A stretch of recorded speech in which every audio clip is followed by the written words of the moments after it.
In the land of gold by the western sea there was a small but mighty kingdom. Though not the largest, it was the first in all of Africa to break its chains and claim emancipation. The people rejoiced, drums thundered across the land, and the young kingdom began to grow in wisdom and strength. But in the shadows, jealous men of the sword plotted. They envied the good old king who ruled with vision. Whispers turned to schemes, and schemes turned to steel. One dark dawn they struck, and the old king was cast down while in exile. From that day the kingdom fell under the rule of soldiers. They ruled not with justice but with fear. Curfews were forced upon the people. No man could walk freely under the moon. Those who dared to resist were dragged before firing squads. Their lives ended as warnings to the rest. The land groaned under the boots of men who cared not for freedom, only for power. For long years the people suffered, until the early millennium, when a new leader rose, not by sword, but by the people's will. At last, an independent regime stood tall. The markets thrived, the land felt peace, and for 8 years the people sang in joy. But power changes hands as the seasons do. A new ruler came, an older man, short in height but eloquent in tongue. His words charmed many, but his deeds were heavy upon the land. While the kingdom's people wept in hardship, the eloquent king lived in comfort.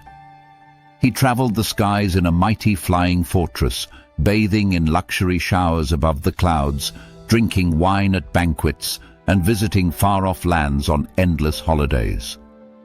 From country to country he went, attending meetings and feasts, while his people at home cried for bread. When his time was done, he sought to place his second-in-command upon the throne, who even once said, "When he develops the nation now, what will he do when he comes into power, thinking the people foolish enough to elect him?" But the kingdom had learned. They refused. Then rose a beautiful king, strong in vision and fair of spirit. He took the throne, and the land felt his touch at once. The kingdom's currency, long weakened, rose by half its strength, standing boldly against the great world coin. The people cheered, their pride returned, and hope filled the air once more. Unlike the king before him, he traveled humbly, not in private luxury, but in a public flying fortress. One of his first journeys was to the Far East, to the Empire of Japan, not for wine nights or leisure, but to seek knowledge and ways to develop his kingdom. The people saw his humility and praised him all the more. But joy was followed by sorrow.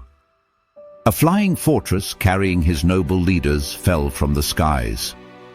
The kingdom wailed.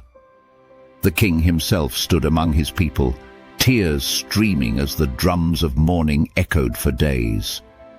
Meanwhile, the old, eloquent king was shamed.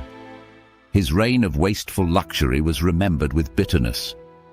He had flown above the clouds, showered in the skies, and toasted with wine in foreign halls, but his name was now mocked in the streets of the very people he failed.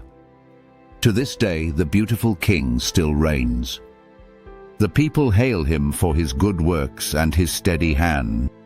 Yet he has spoken with humility, saying he shall not seek the throne again when the next sun of elections rises.